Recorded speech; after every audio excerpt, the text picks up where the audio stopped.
आज के सेशन में हम जो है दक्षिणी शैली या दक्षिणी चित्र शैली के बारे में चर्चा करने वाले हैं, जो एग्जाम के पॉइंट ऑफ व्यू से जो है काफ़ी महत्वपूर्ण है और यहाँ से क्वेश्चन बने हैं और कई क्वेश्चन यहाँ से पूछे भी गए हैं।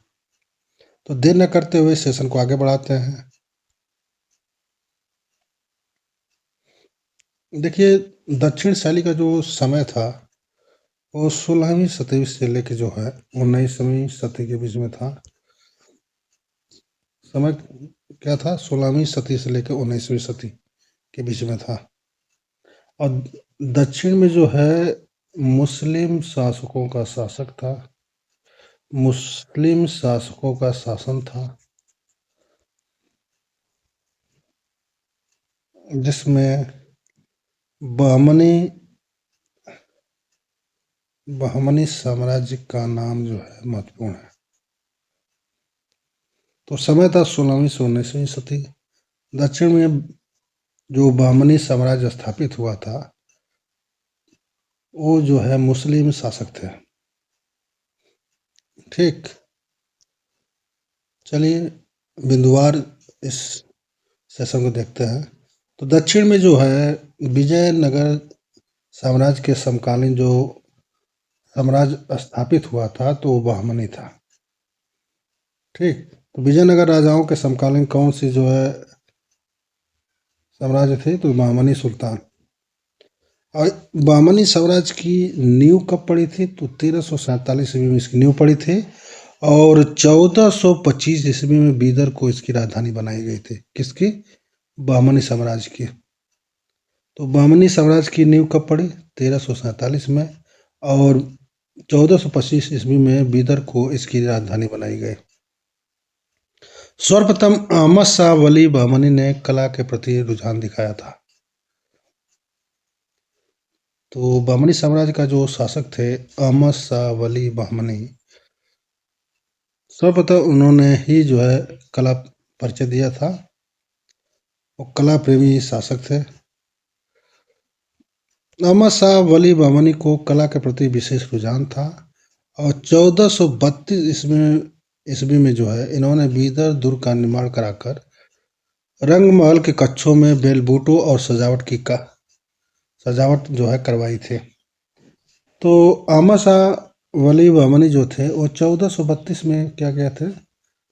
1432 ईस्वी में उन्होंने जो है बीदर दुर्ग का निर्माण करवाया था और उसके रंगमहल के कक्षों को जो है बेलबूटों की सजावट करवाई थी। अहमद शाह वली का मकबरा भी जो है ईरानी ढंग से जो है फूल पत्तियों की नक्काशी से सुसज्जित था। इसके मकबरे पे जो है ईरानी प्रभाव था। वैसे तो दक्षिण शैली पे जो है दक्षिणी शैली पे ईरानी, मुगल और पाश्चात्य तीनों का ही प्रभाव था। ठीक, लेकिन अहमद शाह वली का जो मकबरा था उस पर जो है ईरानी प्रभाव था। 1490 और 1512 ईस्वी के मध्य जो है बहमनी साम्राज्य का क्या हो गया? विघटन और पतन हो गया। तो बहमनी साम्राज्य के विघटन और पतन के पहचान जो है दक्षिण में जो है 5 सल्तनतों का जो है स्थापना हुई। तो बहमनी साम्राज्य के विघटन के पश्चात जो दक्षिण में 5 राजवंश स्थापित हुए थे। किताब नवरस का परिचय जो है, किताब नवरस ये फेमस बुक है। किताब नवरस का परिचय कवि जोहरी ने दिया था। दक्षिण में जो 5 राजवंश स्थापित हुए थे उसको जो है बारी बारी से हम देखेंगे। तो पहला था बीजापुर। तो बीजापुर में जो है आदिल शाही वंश की स्थापना हुई थी। किसके द्वारा? यूसुफ आदिल शाह के द्वारा। कब? 1489 ईस्वी। तो बीजापुर में आदिल शाही वंश की स्थापना हुई। किसके द्वारा? यूसुफ आदिल शाह द्वारा। कब? 1489 ईस्वी में। इम्पोर्टेंट है। उसके बाद जो है बरारा। तो बरार में इमाद शाही वंश की स्थापना हुई फतेह उल्लाह इमाद शाह के द्वारा। कब? 1490 ईस्वी में। तो बरार में इमाद शाही वंश की स्थापना किसने किया था? 1490 ईस्वी में फतेह उल्लाह इमाद शाह ने किया था। इसी प्रकार अहमदनगर में निजाम शाही वंश की स्थापना हुई किसके द्वारा? मलिक अहमद के द्वारा। कब? 1490 ईस्वी में। फिर जो है गोलकुंडा को देखते हैं। तो गोलकुंडा में कुतुब शाही वंश की स्थापना हुई किसके द्वारा? कुली कुतुब शाह के द्वारा। कब? 1512 ईस्वी में। तो गोलकुंडा में कुतुब शाही वंश हो गया, जिसके संस्थापक थे कुली कुतुब शाह। और कब किया था इन्होंने? 1512 ईस्वी में। जबकि बीदर में जो है बड़ी शाही वंश की स्थापना हुई थी 1526 ईस्वी में। किसके द्वारा? अमीर अली के द्वारा। तो अमीर अली ने जो है 1526 ईस्वी में बीदर में बड़ी शाही वंश की स्थापना की। वैसे तो देखिए चित्रकला के दृश्य जो है बीजापुर, गोलकुंडा और अहमद नगर का ही अपना विशेष महत्व है, क्योंकि बीदर और बरार जो है क्रमशः अहमदनगर और बीजापुर ने अपनी राजनीतिक सीमाओं में इनको शामिल कर लिया था, इसलिए इसका विशेष महत्व नहीं है। केवल 3 राजवंशों का जो है चित्रकला के दृष्टि से महत्व है। कौन कौन? बीजापुर, गोलकुंडा और अहमदनगर। बीजापुर दक्षिण चित्रकला का विकास जो हुआ था वो मुगल चित्रकला से भिन्न हुआ था। ठीक, लेकिन थोड़ा बहुत प्रभाव पड़ा था, लेकिन ये उससे भिन्न थी। अगला बिंदु के 1563 में मांडू पर जो है मुगलों का अधिकार हो गया, जिसके कारण जो है मांडू के कलाकार दक्षिण कला केंद्रों पर मुगल कला का प्रभाव आ गया, जिससे वहाँ की चित्रकला जो है परिष्कृत और सुंदर हो गई। कहने का सेंस ये है कि 1563 में जब मुगलों ने मांडू किला को जीत लिया था, तो मांडू में जो है मुगल प्रभाव आ गया था कला पर, जिससे वहाँ की जो चित्रकला थी और परिष्कृत और सुंदर हो गई थी। दक्षिण शैली में आकृतियाँ हल्की नीली और पीली पृष्ठभूमि पर चित्रित की गई हैं। तो दक्षिण में जो पृष्ठभूमि कैसी बनी है, किस रंग की? तो पीले रंग की। तो पीली पृष्ठभूमि पर जो आकृतियां बनाई गई हैं वो हल्की नीली रंग से जो है आकृतियां बनाई गई हैं।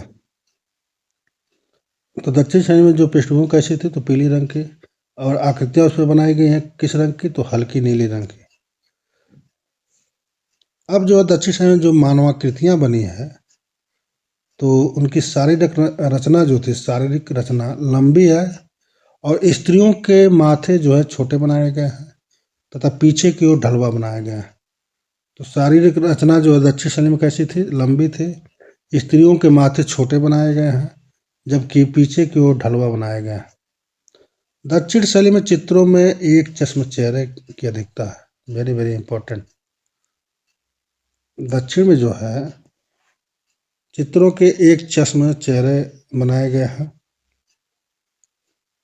अगला बिंदु है दक्षिण शैली का जो उत्कृष्ट चित्र था, हाथी का जो है जलधारा के पास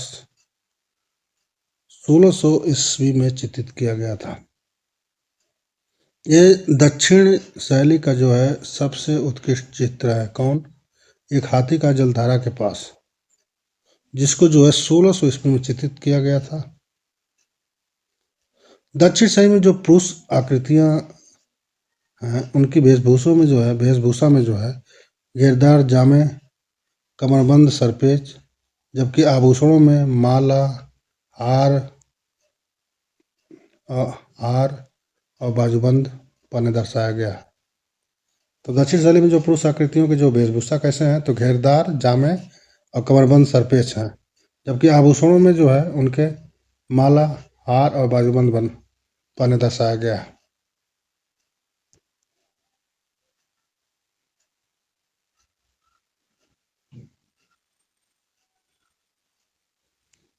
देखिए, दक्षिण शैली के पक्षियों में मयूर का चित्रांकन हुआ किस रंग में? तो सिंगराफ रंग में। तो सिंगरफ रंग में जो है मयूर की नक्काशी की गई है दक्षिण शैली में।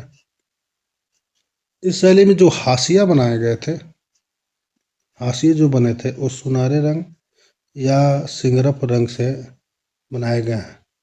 तो पक्षियों में मयूर का नक्काशी हुआ किस रंग में? सिंगरफ रंग में। जबकि हाशिए बनाए गए हैं सुनहरे रंग और सिंगरफ रंग से नक्काशी की गई है। इसके अलावा जो दक्षिण शैली में जो पृष्ठभूमि में वृक्षों का अंकन हुआ है उसमें नारियल और ताड़ के वृक्ष का अंकन हुआ है। तो दक्षिण शैली में जो चित्र बने हैं उनके पृष्ठभूमि में नारियल और ताड़ के वृक्ष को दर्शाया गया है। दक्षिण शैली में भवनों को जो है श्वेत मीनार नुमा दर्शाया गया है। भवन कैसे थे? श्वेत मीनार जैसे थे, जिन पर महीन पच्चीकारी का चित्रण है। जिन पर जो है महीन पच्चीकारी का क्या है? चित्रण है। तो भवन कैसे हो गए? श्वेत मीनार नुमा। दक्षिण शैली में जो है रंग बिरंगे बादल, अग्रभाग में पुष्पित क्यारियां, शोभा यात्राओं का दृश्य दिखाया गया। तो दक्षिण शैली में रंग बिरंगे बादल, अग्रभाग में पुष्पित क्यारियां और शोभा यात्राओं का दृश्य दिखाया गया। क्योंकि दक्षिण शैली की जो प्रमुख चित्रकार थे उनमें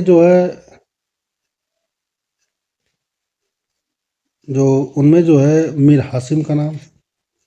दक्षिण में जो चितेरे थे दक्षिण शैली के, तो मीर हासिम थे,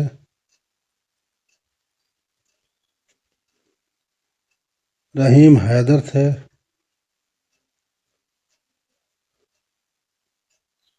इब्राहिम खान थे,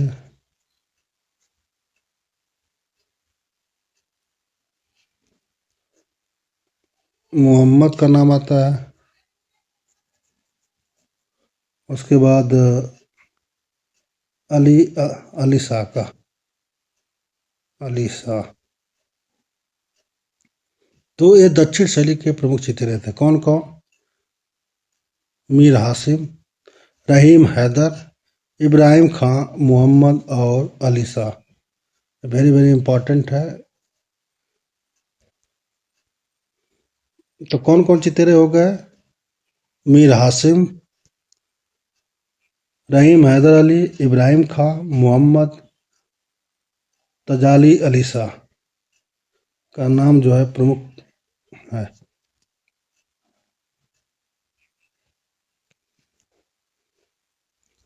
अब देखते हैं दक्षिण शैली में जो है बीजापुर के बारे में। तो बीजापुर में जो है एक चित्र बना है, कौन सा? रागनी श्री राग का, जो बहुत इम्पोर्टेंट है। ठीक। तो बीजापुर में जो है आदिल शाही वंश जो है कला प्रेमी शासक हुए। आदिल शाही वंश के जो शासक हुए वो कला प्रेमी शासक हुए। अब बीजापुर में आदिल शाही सल्तनत का प्रथम संस्थापक जो माने जाते हैं यूसुफ आदिल शाह थे। वो बहुत ही कला प्रेमी शासक थे। तो आदिल शाही वंश की स्थापना किसने किया था? यूसुफ आदिल शाह ने किया था। और वे कैसे शासक थे? एक कला प्रेमी शासक थे। इनके समय में जो है ईरानी तथा तुर्की से प्रख्यात चित्रकार और कलाकार आमंत्रित कर जो है दक्षिण में चित्रकला तथा साहित्य के विकास में काम किया। तो इनके समय में कौन कौन आए? तो ईरान और तुर्की के साहित्यकार और कलाकार आए और उन्होंने जो है दक्षिण में चित्रकला और साहित्य के विकास में महत्वपूर्ण योगदान दिया। और अली आदिल शाह प्रथम भी कला का महान आश्रयदाता राजा था।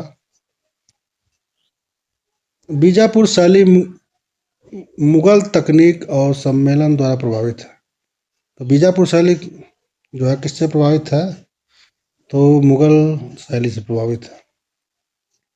यदि ये पूछा जाए कि सबसे अधिक जो है मुगल शैली का प्रभाव किस पर पड़ा है, किस शैली पे, और उसमें नाम दिया जाए बीजापुर, राजस्थानी, उसके बाद पहाड़ी शैली में कांगड़ा का नाम, और जयपुर, तो उसमें सबसे ज़्यादा प्रभाव पड़ा था बीजापुर शैली पर। अली आदिल शाह प्रथम की बेगम चांद सुल्ताना कला पारखी विदुषी और चित्रकर्ती थी। तो कहने का सेंस ये है कि अली शाह की जो पत्नी थी, अली आदिल शाह प्रथम की, इनका नाम क्या था? चांद सुल्ताना। वो एक खुद जो है कला पारखी विदुषी और चित्रकार थे। ठीक।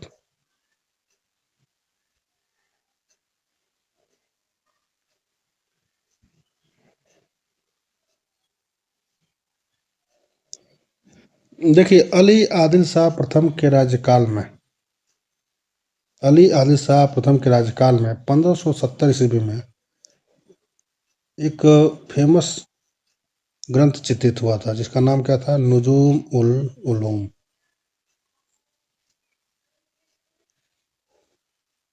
तो उसको चित्रित किया गया था, जो खगोल विद्या पर आधारित है।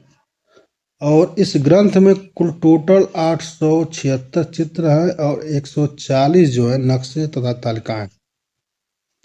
यदि ये पूछा जाए कि नुजूम उल उलूम जो है किसके समय में लिखा एवं चित्रित किया गया, तो अली आदिल शाह प्रथम के समय में। किस शैली में? तो बीजापुर शैली में इसको जो है चित्रित और लिखा गया। किस पे आधारित है? तो खगोल विद्या पे आधारित है। कितने इसमें टोटल चित्र हैं? 876 इसमें टोटल चित्र हैं और 140 नक्शे और तालिकाएं हैं।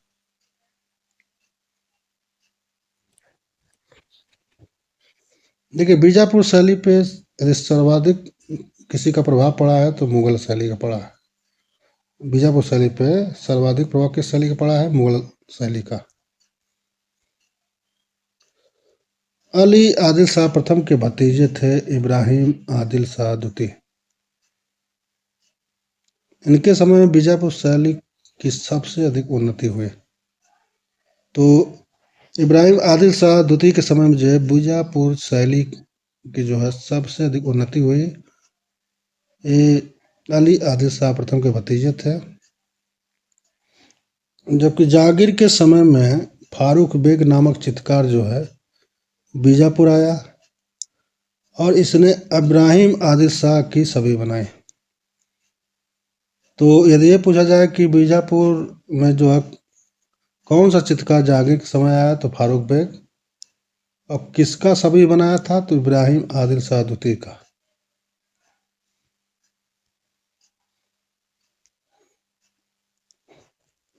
नुजूम उल उलूम ग्रंथ जो है वर्तमान में कहाँ संग्रहित है? तो चेस्टर बेट्टी संग्रहालय जो है डब्लिन में संग्रहित है। वेरी वेरी इंपॉर्टेंट है, इसको एग्जाम में पूछा जा चुका है। तो नुजूम उल उलूम जो है ग्रंथ, ये चेस्टर बेट्टी संग्रहालय में संग्रहित है।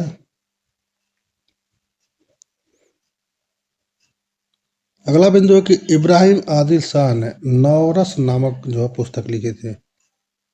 तो नौरस नामक पुस्तक किसने लिखी थी? तो इब्राहिम आदिल शाह ने।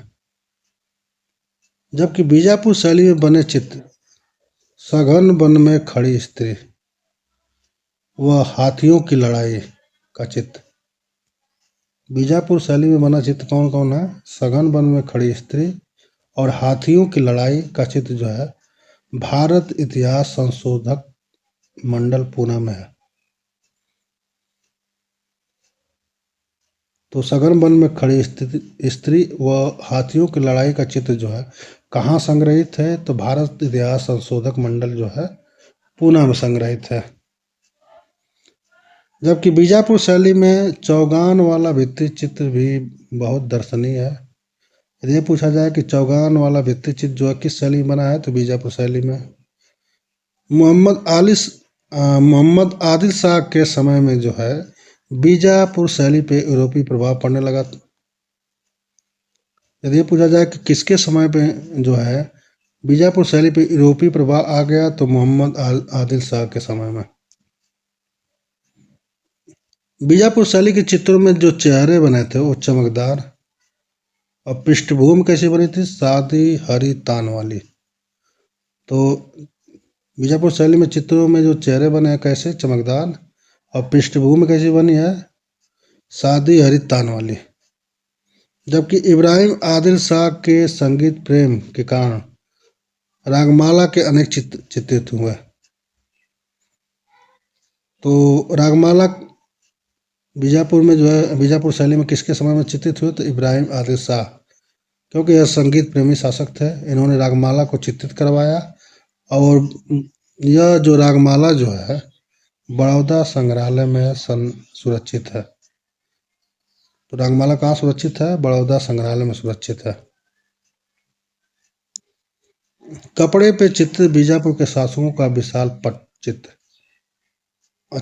इसका अच्छा उदाहरण है और यह प्रिंस ऑफ वेल्स म्यूजियम में है। और प्रिंस ऑफ वेल्स म्यूजियम कहाँ पे है, मुंबई में है।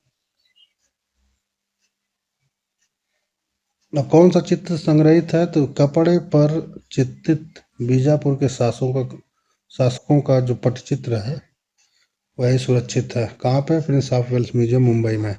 बीजापुर शैली में चित्रकला के साथ साथ जो है आदिलशाही शासकों ने स्थापत्य कला में भी रुचि दिखाई। इब्राहिम आदिल शाह द्वितीय को जो है जगत गुरु की उपाधि से विभूषित किया गया था। तो जगत गुरु की उपाधि से किसे जो है विभूषित किया गया था, तो इब्राहिम आदिल शाह द्वितीय को। आदिल शाह के समय में बीजापुर गोल गुम्बद, इब्राहिम रोजा, जामा मस्जिद, सतमंजला महल, माता महल आदि स्थापत्य कला का निर्माण किया गया। तो बीजापुर में गोल गुम्बद, इब्राहिम रोजा, जामा मस्जिद, सतमंजला महल और माता महल जो किसके समय में जो है निर्माण किया गया था, तो आदिल शाह के समय में। मीर हासिम नामक चित्रकार जो है, ये मुगल चित्रकार था मीर हासिम। ये बीजापुर के आदिलशाही सुल्तानों के संपर्क में था। तो कौन ऐसा चित्रकार था जो बीजापुर के आदिलशाही सुल्तानों के संपर्क में था और वो मुगल चित्रकार था, तो उसका नाम मीर हासिम था। ठीक, देखिए बीजापुर शैली का प्रसिद्ध चित्र यदि पूछा जाए तो रागिनी श्री राग है। यदि बीजापुर शैली का प्रसिद्ध चित्र पूछा जाए तो कौन सा है, तो रागिनी श्री राग है। और बीजापुर शैली में चांद बीबी को पोलो खेलते हुए चित्रित किया गया है। यह भी एक बीजापुर शैली का प्रसिद्ध चित्र है। कौन सा, चांद बीबी पोलो खेलते हुए। और सबसे फेमस चित्र कौन था, रागिनी श्री राग का चित्र है। अब आते हैं अहमदनगर पे। देखिए अब विजयनगर साम्राज्य को नुकसान पहुंचाने में सबसे ज्यादा किसी का हाथ था, तो अहमदनगर के जो है हुसैन निजाम शाह प्रथम का था। अहमदनगर में जो है मुर्तजा बहुत ही कलाप्रिय शासक था। अहमदनगर में मुर्तजा जो है सबसे अधिक कलाप्रिय शासक था।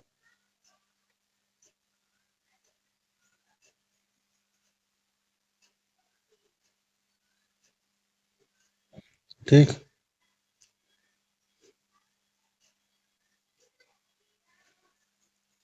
मुर्तजा का जो समय था 1565 से 69 ईस्वी, ये अपने पिता की प्रशंसा है तो जो है तारीफे हुसैन शाही काव्य ग्रंथ अपने राज्य में चित्रित करवाया। तो तारीफे हुसैन शाही काव्य ग्रंथ को जो किसने चित्रित करवाया था, मुर्तजा ने, जिसका समय क्या है 1565 से लेकर 69 ईस्वी। तारीफे हुसैन शाही ग्रंथ पर मालवा में चित्रित नियामत नामा ग्रंथ का प्रभाव है। यदि ये पूछा जाए कि तारीफे हुसैन शाही ग्रंथ पर किस ग्रंथ का प्रभाव है, तो नियामत नामा का प्रभाव है जो मालवा में चित्रित हुआ था। अब देखिए अहमदनगर का एक सबसे फेमस चित्र है वसंत राग। ये अहमदनगर शैली में बना सबसे प्रसिद्ध चित्र है वसंत राग का। तारीफे हुसैन शाही जो मुर्तजा के समय में चित्रित हुआ था, इसमें केवल 12 चित्र हैं, जिसमें अधिकतर चित्र जो है ईद उद्देश्यों से संबंधित हैं। यदि ये पूछा जाए कि तारिक हुसैन शाही में कुल टोटल कितने चित्र हैं, तो 12 चित्र हैं। और किससे संबंधित हैं, तो युद्ध दृश्यों से संबंधित हैं। अमरनगर शैली में 1591 से लेकर 1595 ईस्वी तक रागमाला से संबंधित चित्र बने हैं। यदि ये पूछा जाए कि 1551 से लेकर 1595 ईस्वी के मध्य जो है रागमाला से संबंधित चित्र किस शैली में बने हैं, तो दक्षिण में, तो अहमदनगर शैली में।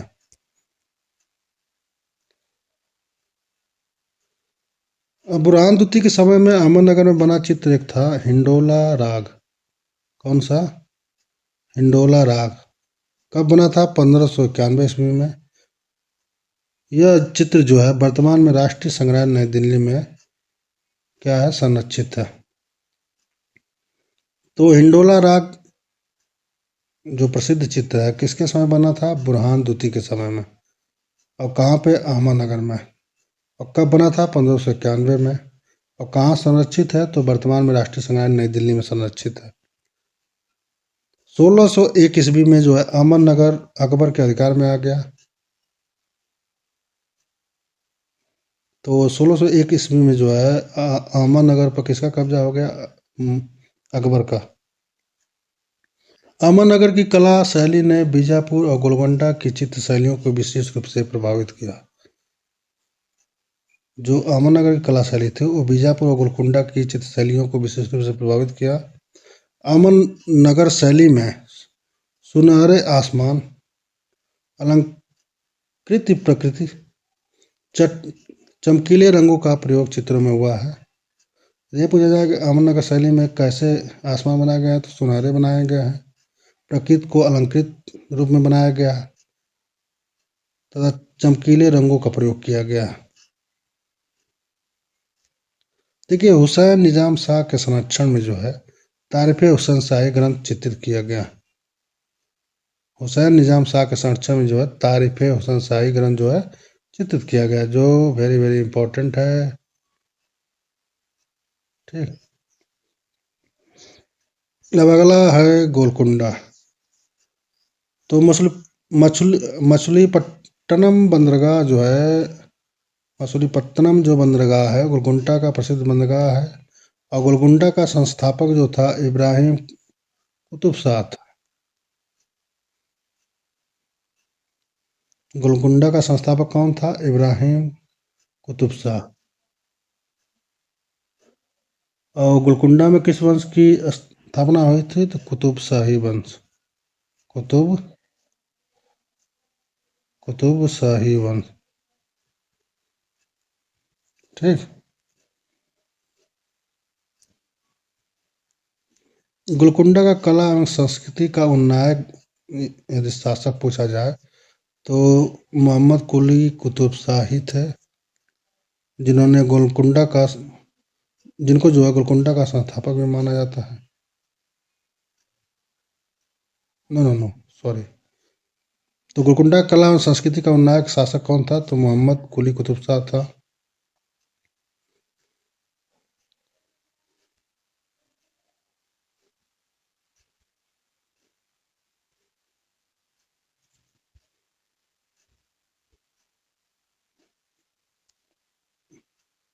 अब मोहम्मद कुली कुतुब शाह ने अपनी बेगम भागमती के सम्मान में 1589 ईस्वी में हैदराबाद को न्यू राजधानी बनाया। तो मोहम्मद कुली कुतुब शाह ने हैदराबाद को राजधानी कब बनाया था? 1589 में। किसके सम्मान में? अपनी बेगम भागमती के सम्मान में बनाया था। कुली कुतुब शाह ने जो है 1591 ईस्वी में ही हैदराबाद में क्या किया था? चार मीनार का निर्माण करवाया था, जिसे विजय द्वार भी कहा जाता है। इसको विजय द्वार के रूप में बनाया गया था। यदि पूछा जाए कि चार मीनार का निर्माण किसने करवाया था, तो मोहम्मद कुली कुतुब शाह। कब करवाया था? 1591 में। गोलकुंडा में बना एक चित्र है मैना और नारी का, बहुत ही फेमस है। ये पूछता है कहाँ संग्रहित है, तो ये चेस्टर वेट्टी संग्रहालय डबलिन में जो है संग्रहित है। मैना और नारी का चित्र जो कहाँ बना है? गोलकुंडा में। और कहाँ संग्रहित है? चेस्टर वेट्टी संग्रहालय डबलिन में संग्रहित है। अब एग्जाम बूस्टर के रूप में कुछ फैक्ट देखेंगे जो एग्जाम के व्यू से काफ़ी महत्वपूर्ण है। तो देखिए, पूछ रहा है कि नुजूम उल उलूम किस संग्रहालय में स्थित है। नुजूम उल उलूम जो है किस संग्रहालय में संरक्षित है, तो चेस्टर बेट्टी संग्रहालय डबलिन में। जबकि हिंदुला राग चित्रित किया गया अहमदनगर स्कूल ने। हिंदुला राग चित्रित किया गया था तो कहाँ पे, अहमदनगर। लघु चित्र धारा के पास बैठी योगिनी को दर्शाया गया है, कहाँ पे, बीजापुर। तो धारा के पास बैठी हुई योगिनी जो है किस शैली में बनाया, तो बीजापुर शैली में। दक्खनी शैली जो अपने नृत्य दृश्यों के लिए प्रसिद्ध है, तो वो कहाँ की शैली है, तो दक्खनी, तो गोलकुंडा। तो दक्खनी शैली की वह शैली जो अपने नृत्य चित्रों के लिए प्रसिद्ध है, कौन है, तो गोलकुंडा। और वह शैली जिसने चित्रकला की दक्खनी शैली को प्रभावी ढंग से प्रभावित किया, तो विजयनगर शैली। ठीक। और दक्खनी शैली का सही कालक्रम बताना है यहाँ पे। तो दक्खनी शैली का सही कालक्रम क्या है, तो अहमदनगर, फिर बीजापुर, फिर गोलकुंडा। ठीक। पहले अहमदनगर स्थापित हुआ था, उसके बाद बीजापुर, फिर गोलकुंडा। दक्खनी साम्राज्य का एक विशेषज्ञ होने के साथ साथ चित्रकार एवं सुलेखक भी था। वो कौन सा शासक था, तो इब्राहिम आदिल सआदती था, जो शासक के साथ साथ क्या था, चित्रकार और सुलेखक भी था। दक्खनी शैली के एक अंक के रूप में जानी जाती है, तो बीजापुर गोलकुंडा चित्र शैली को जो है दक्कन शैली के एक अंक के रूप में जानी जाती है। गोलकुंडा में जो है दीवान हाफिज चित्र पोथी चित्रित की गई, वेरी वेरी इंपॉर्टेंट, बहुत ज़्यादा इंपॉर्टेंट है। तो गोलकुंडा में दीवान हाफिज चित्रित की गई थी कब, 1610 से 1620 ईस्वी के मध्य में। और गोलकुंडा में शैली फैली दक्षिण शैली। और दक्कनी शैली मूलतः केंद्रित थी बीजापुर में। दक्कनी शैली मूलतः केंद्रित थी कहाँ पे, बीजापुर में।